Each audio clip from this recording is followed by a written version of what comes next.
To our top stories now, the City of Ottawa's preferred route for the western link of the light rail transit line will cost taxpayers an extra $80 million. City staff have unveiled a revised plan which includes a 700-meter-long tunnel along the Sir John A. Macdonald Parkway. The city hopes the tunnel will satisfy concerns of residents that running the train along the parkway will block the view of the Ottawa River. The price tag for the rail line from Tunney's Pasture to Baseline Station is now $980 million.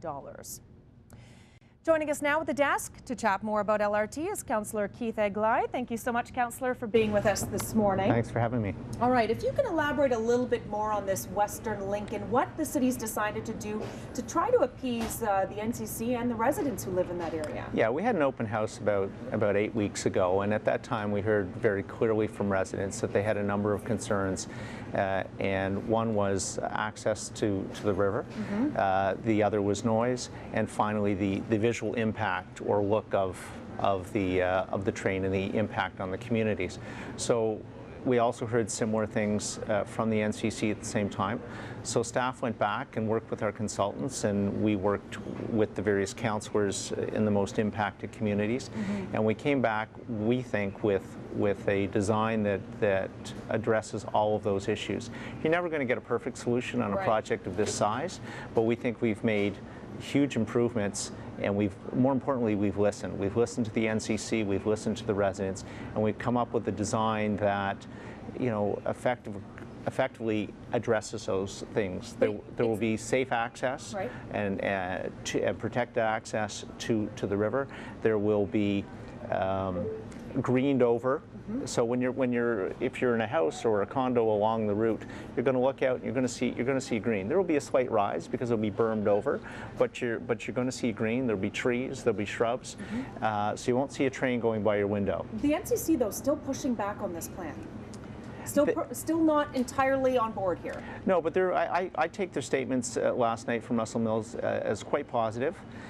He reiterated that we've been working hard with them on the current Confederation line. He's looking for the same sort of cooperation going forward on the second phase, as are we. As I say, I think we've answered many of their concerns. There's only so much money that can go around on a project like this, but the door is open. We're still open to discussions, and I think they are as well. I don't take his comments as negative. I'd say, you know, what he has said is the city has made some very positive steps, and they're continued to want to work with us, and we want to continue to work with them. In an ideal world, this plan would make everybody happy. That's just not going to happen, is it, when we talk about such a massive plan for our city? Well, we don't live in an ideal world. We live in Ottawa, which is pretty good, I think, but there's always going to be some issues out there, but we're going to do our best to tweak and to work at it. We have a big open house coming up on Monday for 5 hours at City Hall from 3 o'clock in the afternoon till 8 o'clock in the evening. We hope lots of people come out. We want to hear from the people. We want to have some really constructive discussions about what we have on the table and what ideas they may also bring to the table to improve that. The dialogue continues. Absolutely. All right, Councillor Keith Egli, thank you so much for joining us today to chat about LRT in our city. The new cars for the O train are on the final leg of their trip to the capital.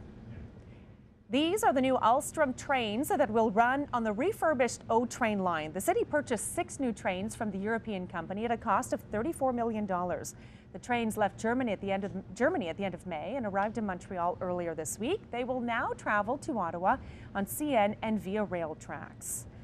And retailers could soon face a fine of $130 to collect a rogue shopping cart picked up by city staff. A report for a city committee is recommending the city implement a shopping cart bylaw in November. It would require businesses to identify their shopping carts and ban the removal of shopping carts from a retailer's property. A $130 fee would have to be paid to retrieve the shopping cart that city staff pick up from public property.